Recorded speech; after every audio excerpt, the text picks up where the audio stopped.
For the record, my name is Jason Bruni, Jason, Brune. Friday nights, really? I'm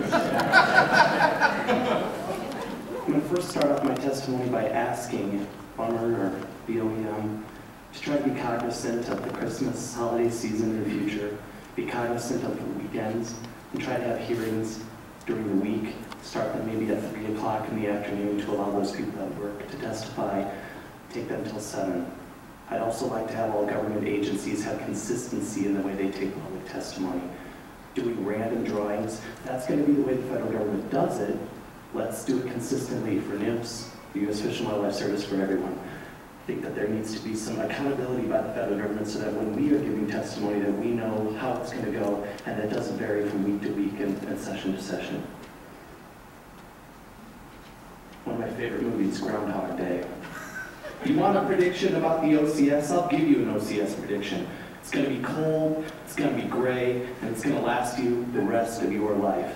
I feel like I've been here before. In fact, I have.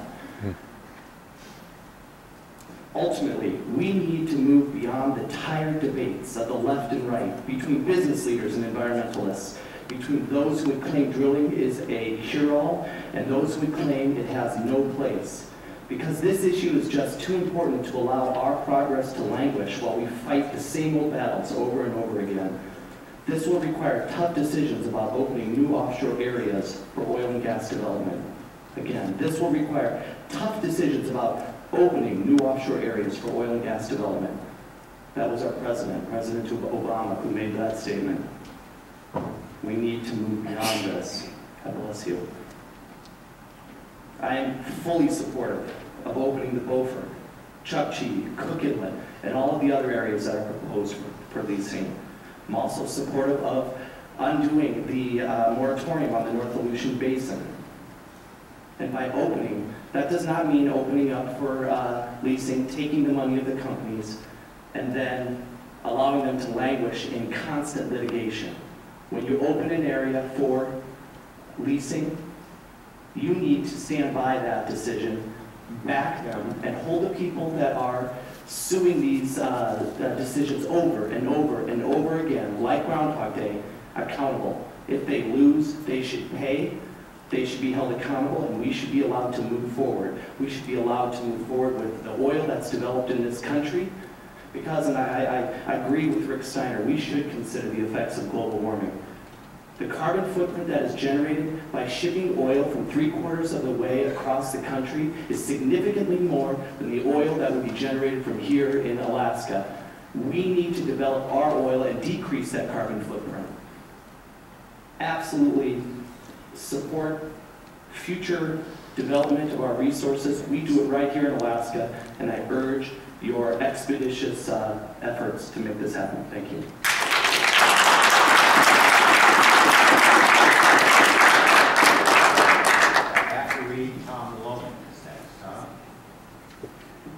My name is Reed Christensen, R-E-E-D-C-H-R-I-S-T-E-N-S-E-N.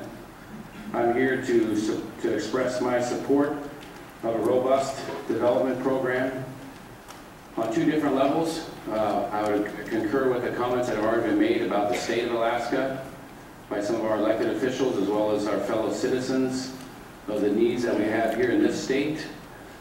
Tonight I brought my son with me, a young Boy Scout working on a citizenship merit badge, so needed to go to a public meeting. He wasn't as enthused as some of the other attendees, but he brought 2 of his buddies with him to enjoy the meeting with the rest of us. But I bring that up because one of my concerns is for my children.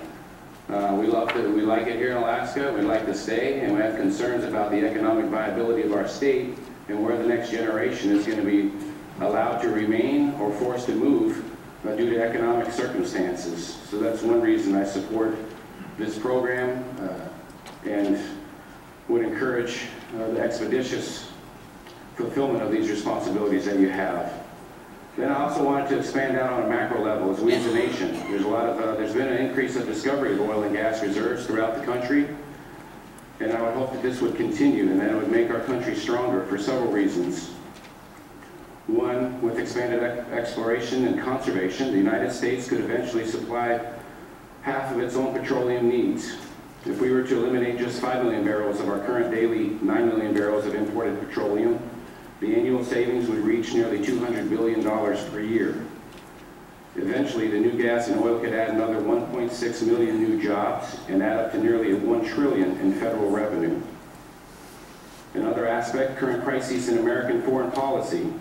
Iran's efforts to obtain the bomb, the protection of an embattled Israel, stopping the funding of radical Islamists, I gotta slow down again, we might be freed from the worries of perennial OPEC threats if we become more energy independent as a country.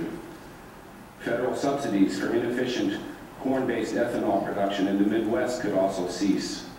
That would save the Treasury billions of dollars and allow millions of American acres to return to food production to supply an increasingly hungry world. The Obama administration's efforts to subsidize green energy so far have proved both uneconomical and occasionally corrupt, as we have seen in the Solyndra affair. Yet more gas and oil can offer America critical breathing space until better technology makes wind, solar, and electric power more price competitive without massive federal subsidies and a marked reduction in our standard of living. For the American poor and the unemployed, how liberal is it really to keep energy prices high while stalling millions of high-paying private sector jobs that will both lower government costs and entitlements and empower the working class? In the current presidential campaign, the three issues dominate: national security, fiscal solvency, and high unemployment. Development of America's vast new gas and oil fields addresses all three at once. The idea of vastly expanding American gas and oil production in the 21st century is almost as unbelievable as the present administration's apparent reluctance to capitalize on this windfall. Thank you.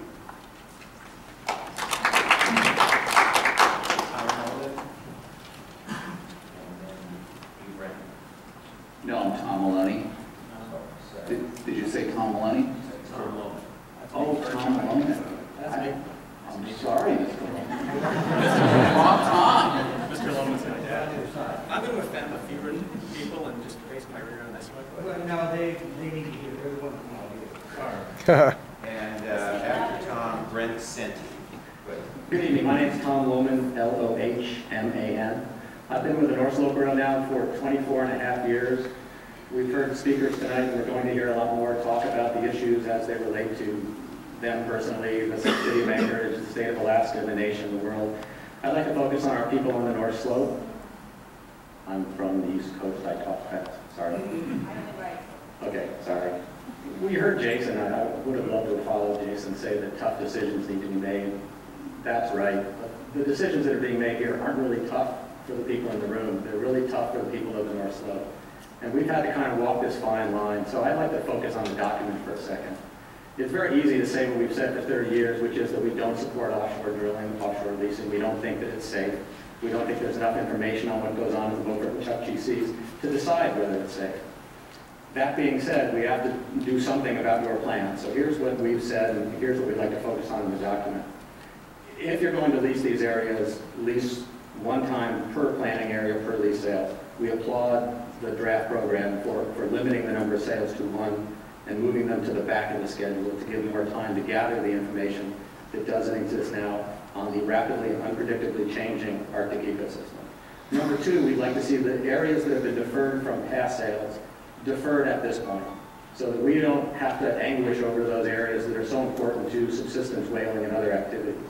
I think you need to add an area around our mid-Beaufort Sea, cross-island whaling base of New Ixon. You've got eastern Beaufort Sea, you've got western Beaufort Sea. We need to give the same protection to the folks from New Ixon. On the Chukchi side, I believe in the last biological opinion, we saw NIMS recommend a 60-mile buffer. We'd like to see that area deferred rather than the 25 miles that's proposed in the program. One last point, in terms of mitigation measures, your sister agency in Interior, the BLM, in the National Petroleum Reserve, has come up with a way to address the idea that you cannot know everything about an area of the size of NPRA. The same applies offshore. And they've required for certain areas, for certain species, pre-activity, multi-year, site-specific study requirements before you do any activity. We'd like to see the same kind of mitigation applied in the Beaufort and the Chukchi. If you're going to lease, make somebody go out there and for a number of years, unintentionally, Shell's been doing that with my Shell friends. They've been doing it for 4 or 5 years now. We can get into a whole conversation about that. But it's important to get out there and find out what's going on at the location where you want to do operations, because we understand that BOEM, NIMS, the other agencies involved, cannot know everything about an area that size at this stage or even at the lease sale stage. So we'd like to see that kind of mitigation. I look forward to you guys visiting up in Barrow. Again, I share Jason's concern that it's next Friday night. We're even closer to the holiday, but we look forward to your trip to Barrow next Friday. Thank you. Brent Senti.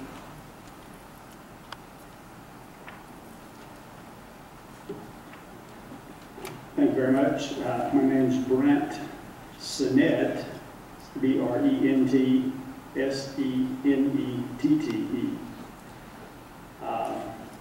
I've got over 30 years experience in the oil and gas industry in a variety of engineering, operations, and maintenance capacities. And over 20 of those years have been spent here in Alaska, primarily in the Cook Inlet, with some time also on the North Slope. I'm here to testify in support of the draft programmatic environmental impact statement and the proposed OCS 5-year oil and gas leasing program. An efficiently executed OCS leasing program is essential to encourage new investment here in Alaska and elsewhere. Likewise, once these lease sales have been held, exploration delays must also be eliminated, again, to encourage that new investment. The new investment of which I speak will create jobs in Alaska and elsewhere, generate billions of dollars in economic activity, and reduce our country's dependence on foreign oil while providing energy to the American consumer. As relates specifically to Alaska, the economic benefits of safe, clean, responsible, and compliant drilling and production from Alaska's OCS are substantial and well documented. As important as those hard economic benefits are, the lease sales and subsequent drilling and production activity give Alaskans the hope for a future that includes a revenue base that will support infrastructure development and education while providing well-paying jobs for Alaskans for years and years to come. With oil and gas production declining here in Alaska and more Alaska companies and residents migrating to states where regulators and producers partner in the extraction of the oil and gas resource, it's essential that the 5-year plan and the draft programmatic environmental impact statement be appropriately debated, while at the same time progressed without undue delay for the benefit of Alaska and all Alaskans. Thank you. Kayan Sensu. I'm going to spell it. Q-A-I-Y-A-A-N.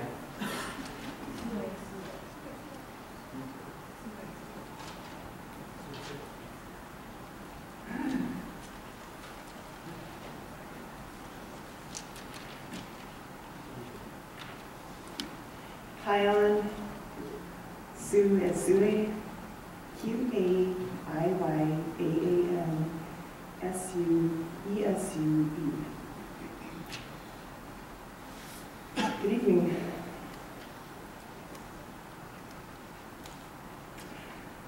I am a lifelong resident, born and raised in Barrow, still reside there today.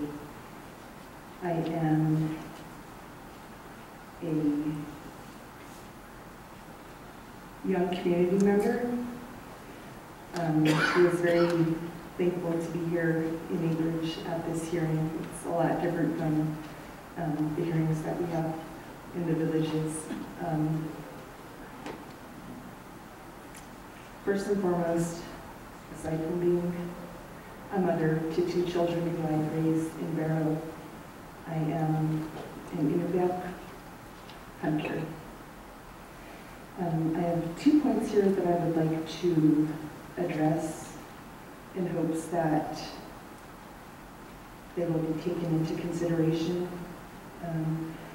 Over the years, the Arctic communities and Alaskan Native organizations have asked BOEM, MMS, time and time again to remove certain subsistence use areas from the Beaufort and Chukchi program boundaries. Many areas have not been removed in the past. There is no reason to delay implementation of subsistence deferrals that are well established and that will not change within the next 5 years. One of the areas that I am concerned with the most is the Nooksack area. It would only make sense that the deferral area extend more throughout the Beaufort as the Chukchi. Recognition of these critical hunting and fishing grounds in the 2012 to 2017 program plan will reduce the unnecessary stress on communities and provide greater certainty to all shareholders. Millions of acres in the Chukchi and Beaufort Seas have already been leased to the oil and gas industry. There is obviously still significant questions about whether or not exploration and development can move forward safely on the acreage that has already been sold. Until oil spill prevention, response, and protection of subsistence resources are fully addressed, there is no need to create additional conflict and uncertainty for everyone involved by offering new lease sales between 2012 and 2017. Thank you.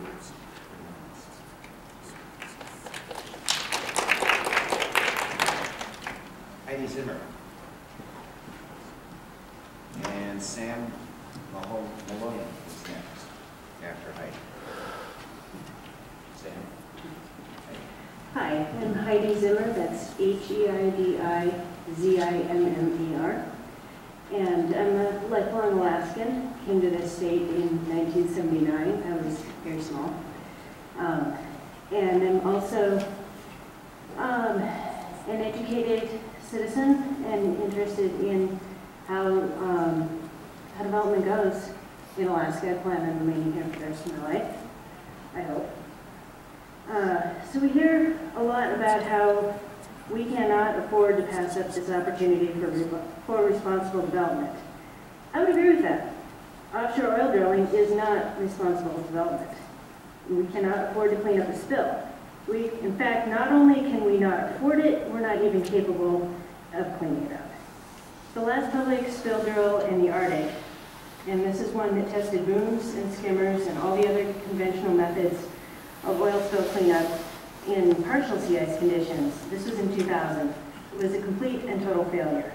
Since then, the oil industry has continued to put forth drilling plans that are inadequate, deficient, and fail to take into account any of the real-world Arctic conditions. Admiral Robert Papp, the top officer at the U.S. Coast Guard, recently told Congress that if the Deepwater Horizon disaster was, quote, to happen off the North Slope of Alaska, we have nothing. We're starting from ground zero today. Spills happen. We've seen that. The record shows that. And if oil companies cannot prevent or contain the spills, then they have no business drilling. And the one other argument that I've been hearing a lot is that we need jobs. And I agree with that argument too. And I'll just remind you that at some point we're going to run out of oil. And our grandchildren, my grandchildren, the grandchildren of my generation, will not be working in the oil industry. There will not be an oil industry. So what do we want to leave them? I would like to leave our grandchildren clean oceans, thriving fisheries, and sustainable jobs in renewable resources. And so for this reason, I urge you to leave the Arctic lease sales out of the final version of the offshore drilling program. Please do not drill in the Arctic. Thank you.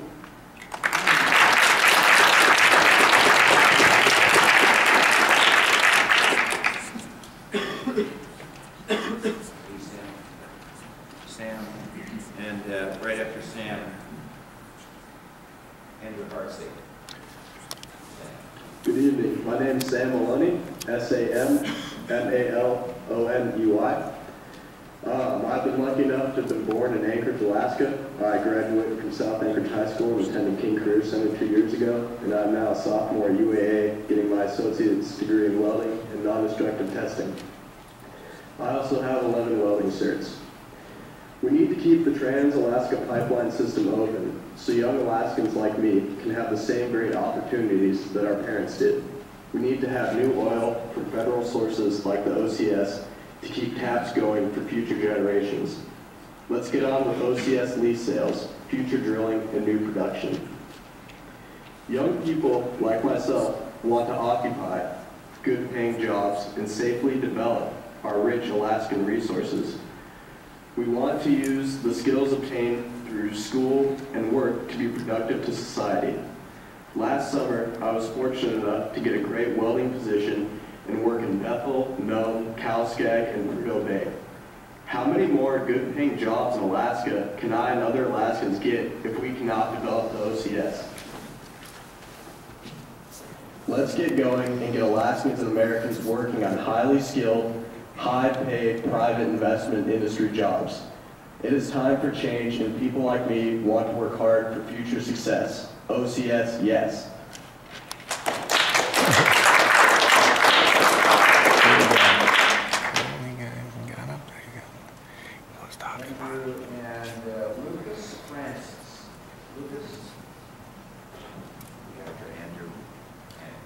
Thank you. It's Andrew, A-N-D-R-E-W, Hartzig, H-A-R-T-S-I-G. And I'm the Arctic Program Director for Ocean Conservancy. We appreciate the agency's recognition of the Arctic's unique environmental resources and the social, cultural, and subsistence needs of Native Alaskan communities. But BOEM has produced a 5-year program that's largely business as usual in the Arctic. Any meaningful changes are held out only as a possibility at the lease sale stage. This proposed program doesn't really do anything to ensure that those changes will, in fact, take place. Dr. Kendall noted that Arctic lease sales would not be area-wide, but for those promises really to mean anything, changes need to start now at the 5-year program stage. That means that the 5-year program should incorporate standards and conditions that ensure that things happen differently at the lease sale and later stages, so we don't end up with a repeat of the lease sale 193 debacle. So I encourage a new approach to the 5-year program. First of all, I don't think there should be any new leasing in the Arctic at this time. There are a lot of existing leases in the Beaufort and Chukchi already. There's a lot of controversy over missing science and a lack of effective spill response. So instead of adding to the problem by proposing more lease sales, BOM should focus instead on addressing the problem by really meaningfully addressing science gaps raised in the USGS science report and improving oil spill preparedness in the regions. If BLM elects, or if the OEM elects to include one or more Arctic lease sales in the final proposed program, it should implement changes now at this 5-year program stage. For example, future lease sales should be allowed only after ensuring that there's really effective oil spill preparedness and response capacity in the region.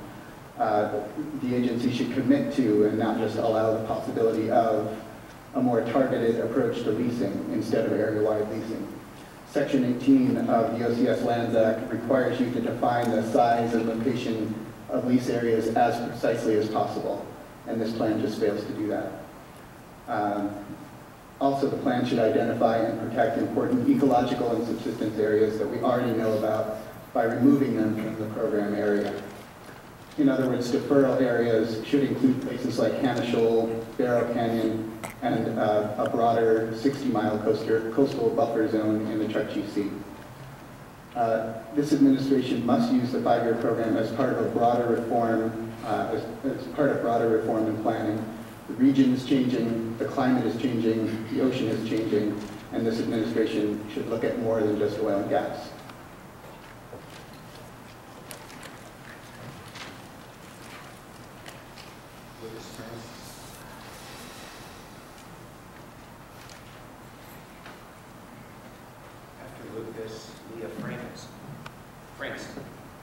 name is Lucas Francis, Lucasfrances.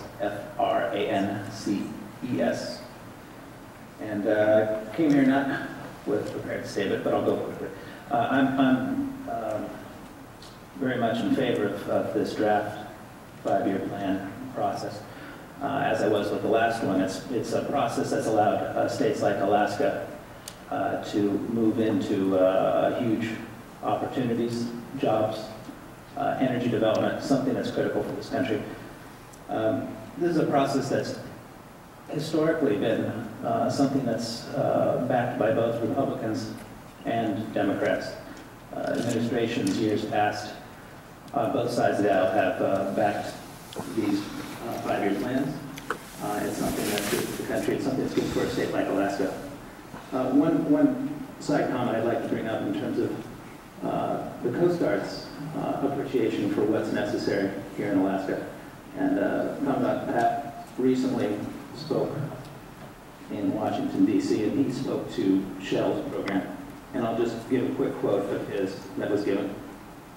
And he spoke, he said, "They truly did their homework, I believe. I think they are going to be well prepared for next summer." And this is before the House Transportation and Infrastructure Committee. He went on to say, "I'm feeling much more comfortable now that we've come up with our operation plan for next summer, and I've had a chance to view Shell's plan as well." So I think it bodes well that not only does this administration, but past administrations see the benefit of OCS development here in Alaska, but the Coast Guard also sees the benefits, and they see the preparation. Thank you very much.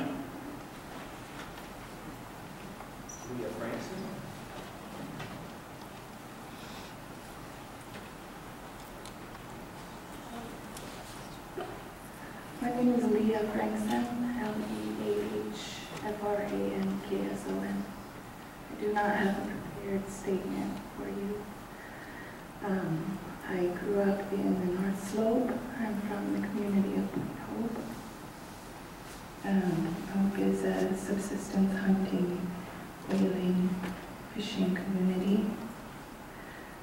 My family still lives off of this substance, of the land, of the ocean in this day and age.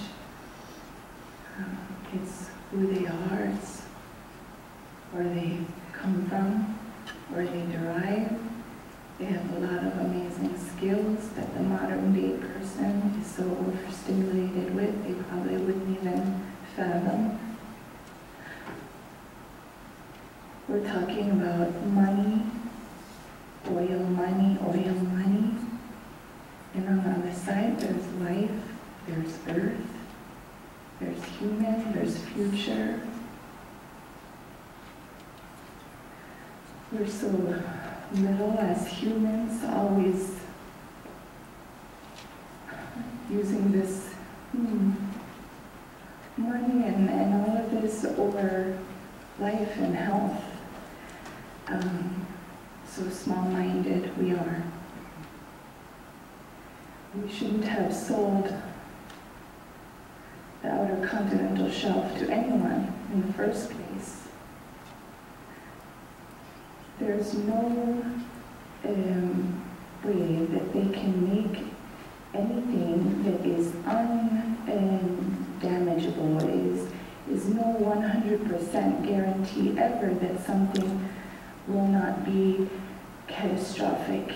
You know, we've seen the oil is spilling now somewhere as we speak, right now, spilling, contaminating right now, ecosystem, animal to human.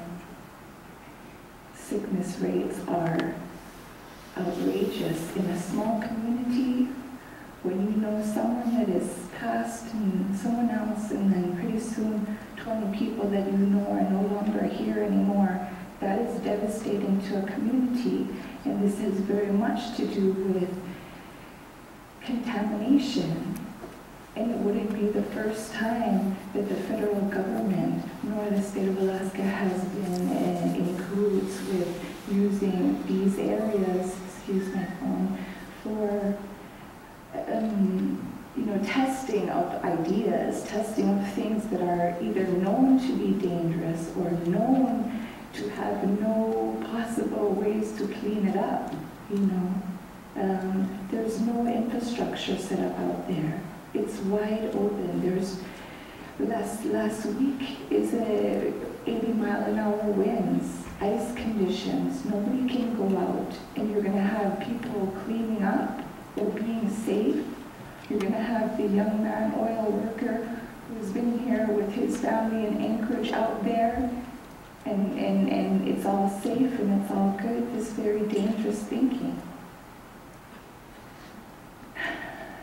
There's people living here. There's people trying to continue to live here, and you want to say, we're just going to compensate them. They're going to be taking care of those people. With what? With money, then what? For their life. For their life. It's not fair. It's not right. I really discourage any further lease sales. I appreciate you taking this time to hear everyone out. I appreciate you being open to understanding the whole thing and not looking at it in a very narrow, small-minded way. Thank you.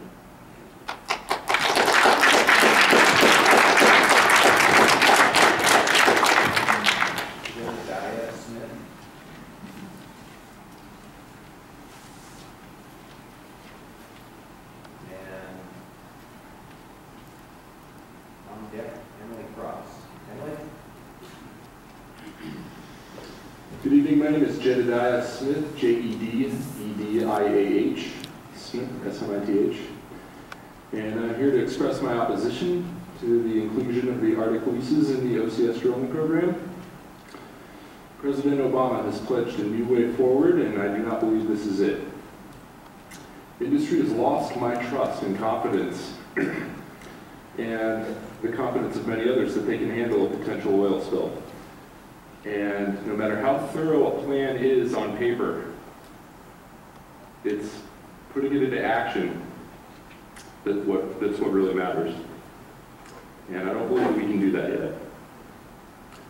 We've made a collective choice to import a lot more than just oil. And if we really want that to change, this is not the place to start. Offshore drilling, particularly in the Arctic, is too risky and does little to move this country to true energy independence. Thank you.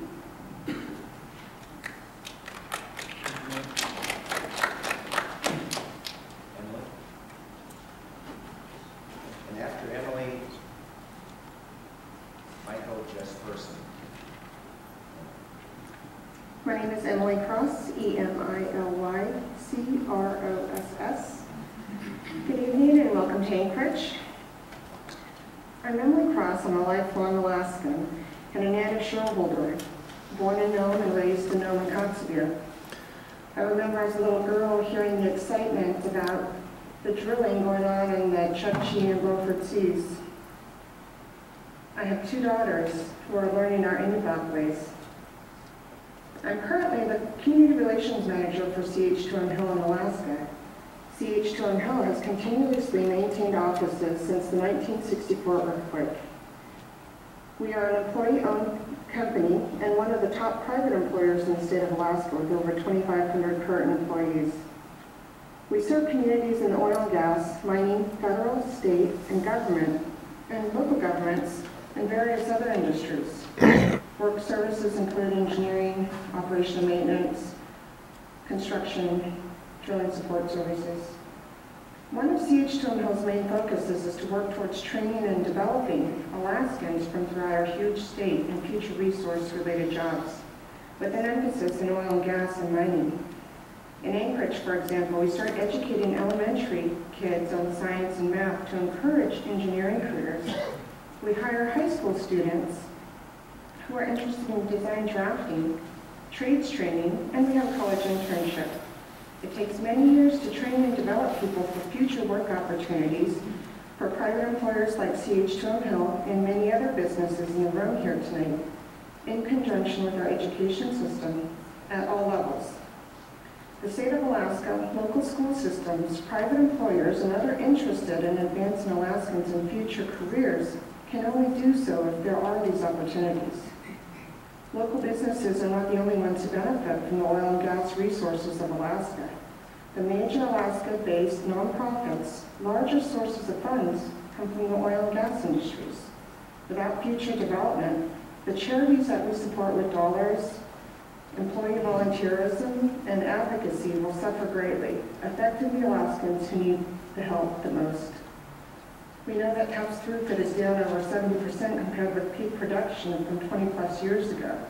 We need to have new sources of oil from federal lands going through TAPs for long-term future of Alaska's people and its economy. As one of my coworkers likes to say, there's no dough without oil flow, and we urge that the proposed 5-year lease program go forward. Alaskans need to be ready to occupy these high-paying jobs while securing Alaska and America's rightful place in the energy world.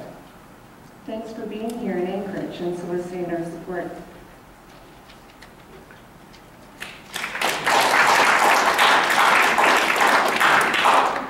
Michael Jesperson, and after Michael, Gary Cameron.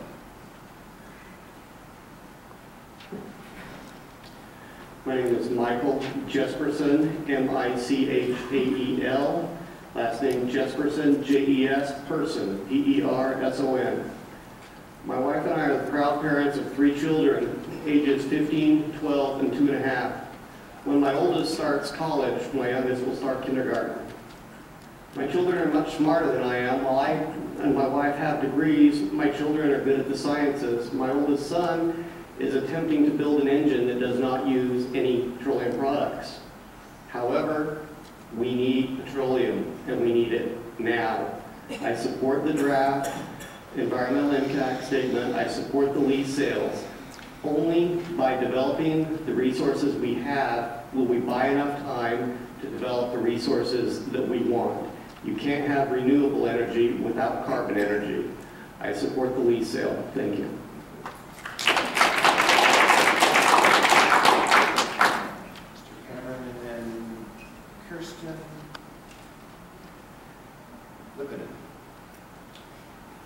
Thank you for the opportunity to be before you tonight.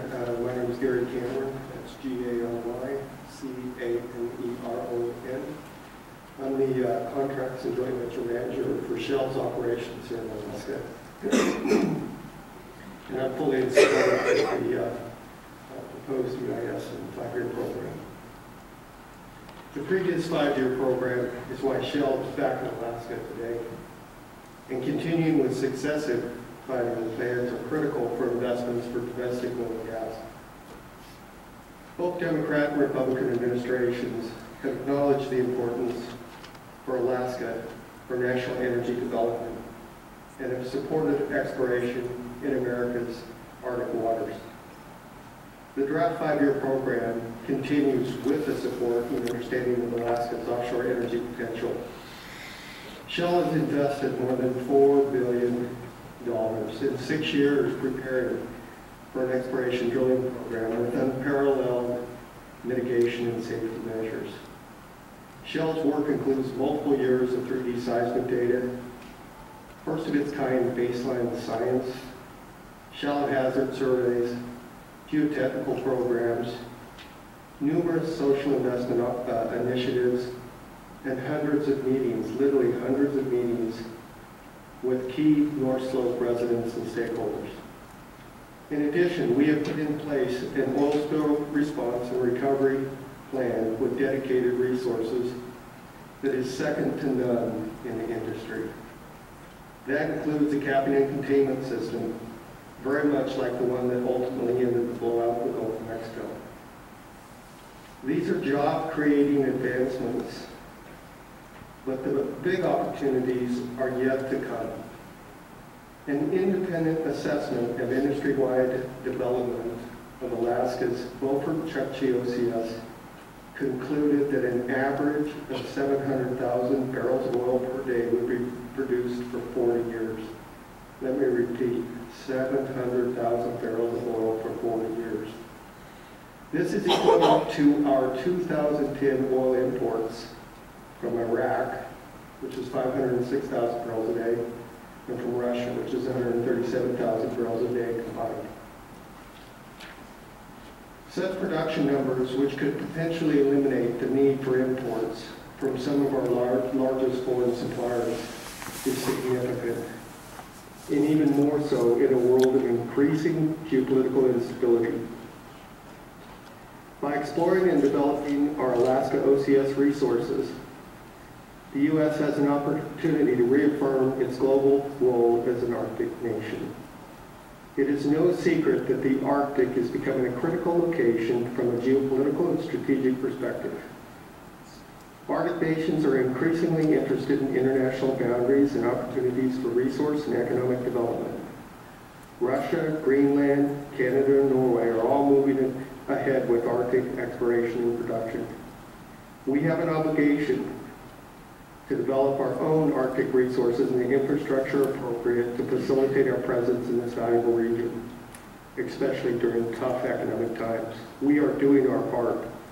Shell has been committed to employing world-class technology and experience to ensure a safe, environmentally responsible Arctic exploration program, one that has the smallest footprint and no negative impact on North Slope stakeholders or traditional subsistence hunting activities. Aspects of the 2012 program have been under evaluation by federal agencies since 2006. At every step, Shell has worked with federal agencies, the state of Alaska, and local communities. The next time I'm before you, I fully expect to be reporting on the successful 2012 drilling plan. And it all started with a 5-year leasing plan. Thank you very much.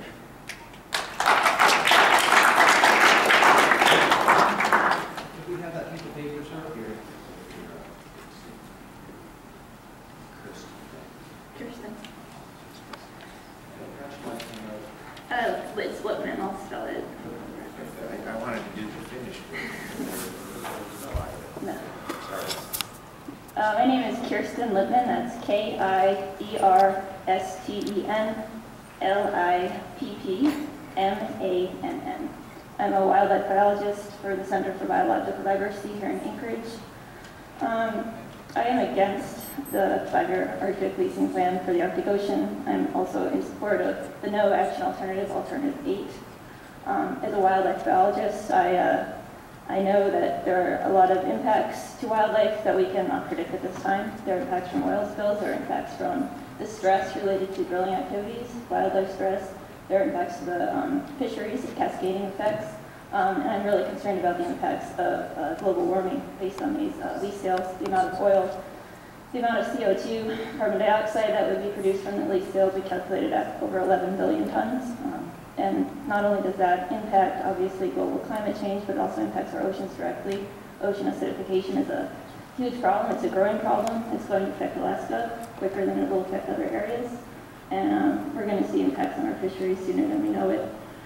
I'm from New England originally, and the natural resources there used to be amazing. We used to have so many salmon in our rivers that it would keep people awake at night. We used to have so many cod in Cape Cod Bay that they said you could walk across the bay on cod. We used to have whales. I'd be curious to see what people would have said at the hearings before they fished out all our cod, before they dammed up all our rivers and killed all the salmon, and before we basically eliminated all the whales on the East Coast through whaling. And that was also a thirst for oil, that was a search for energy. I think at this point in our history, we're at a critical point. We're at a point where we can devote lots of money into development, oil development, figure out ways to clean up oil spills, figure out ways to cap oil wells that are leaking, or we can devote that money to alternative energy, to developing new ways of powering our nation, rather than continuing the same old course. I mean, it's going to happen again. There was a blowout in Norway. There was an oil spill in Norway recently. It's going to happen at some point in time in the Arctic Ocean, and I'm really afraid of what will happen at that time to the wildlife, to the people, and to the nation of Alaska. So I am against the 5-year lease plan in the Arctic Ocean. Thanks.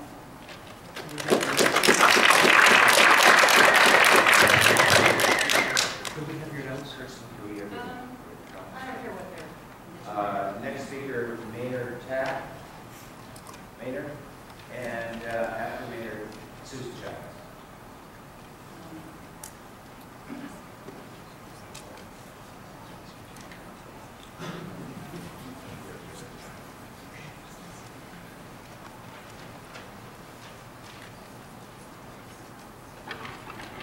My name is Maynard Tapp, Maynard, I am a founding member of a small company, Hawk Consultants, which started in 1985. We're a small business that provides human resources to the oil and gas industry here in the state and throughout the U.S. I strongly support the Outer Continental Shelf Leasing Program for 2012 to 2017. I absolutely believe in the following. It's our duty as citizens of the world, United States and Alaska, that we support the responsible, environmentally safe development of the potentially rich and vast oil and gas resources located in the shallow waters of OCS in the Chukchi and Beaufort Seas.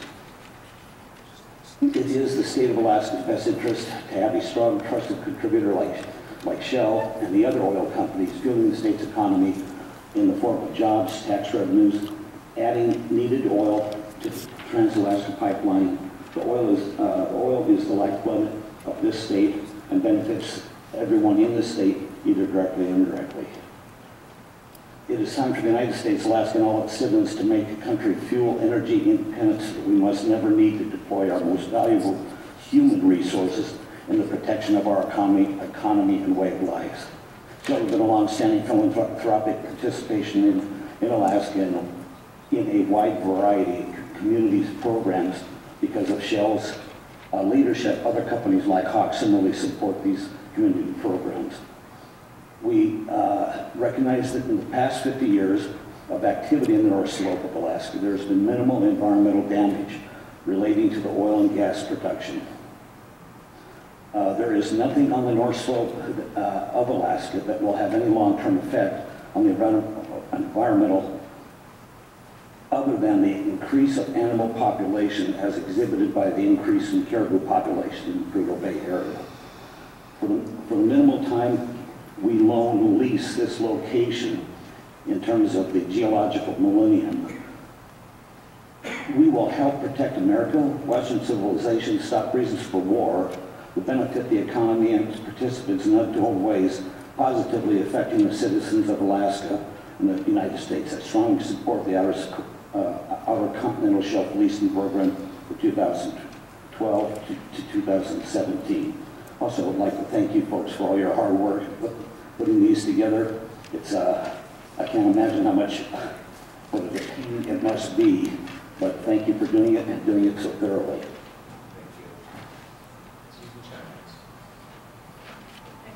After Susan, Tom,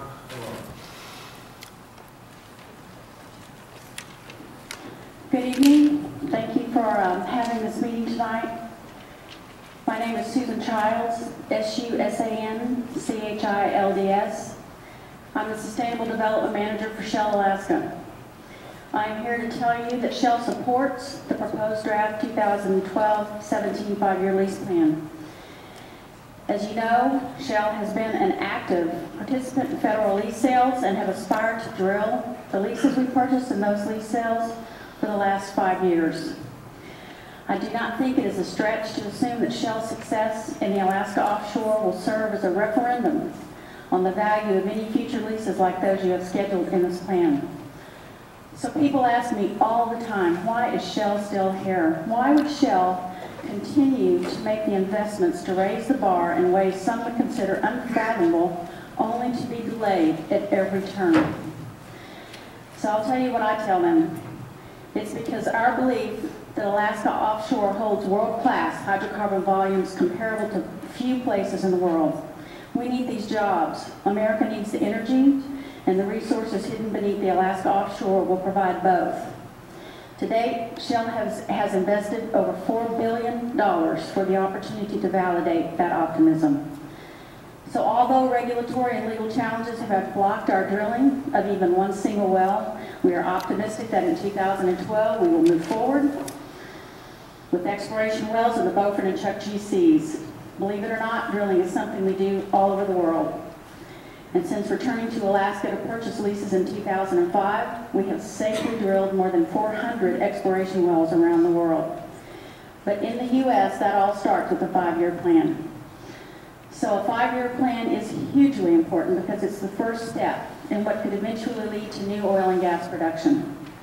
In between, you have lease sales, exploration plans, and hopefully development. But to get there, you need a 5-year plan, because that's what makes it possible. So for an energy company like Shell, sustainability can only come from access to new supplies. You can argue that as soon as we go into production anywhere, that field's life cycle is trending down. So to counter that, you need to access new acreage and hopefully new supplies of oil and gas.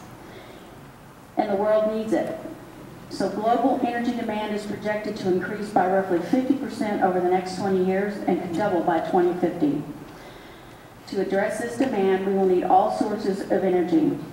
But bridging the gap between renewable and alternative sources of energy still requires oil and gas. And that will be true for at least the next century.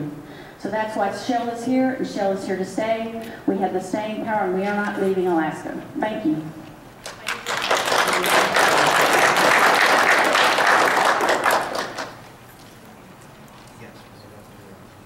The battery's running out. Good evening. I'm Tom Maloney, T-O-M-M-A-L-O-N-E-Y. I may want to cease my time. I see Representative Sadler is here. Did you? I know that they did allow other representatives and things. Oh, thank you. Just want to make sure. Again, good evening. My name is Tom Maloney, and you have that spelled? Okay, great. Thank you. I'm a long-term resident of Anchorage and currently employed by CH2M Hill. I'm also the board president of the Resource Development Council of Alaska.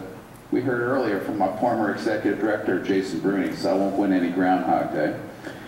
By way of background, I'm a certified public accountant, certified management accountant, and certified financial planner.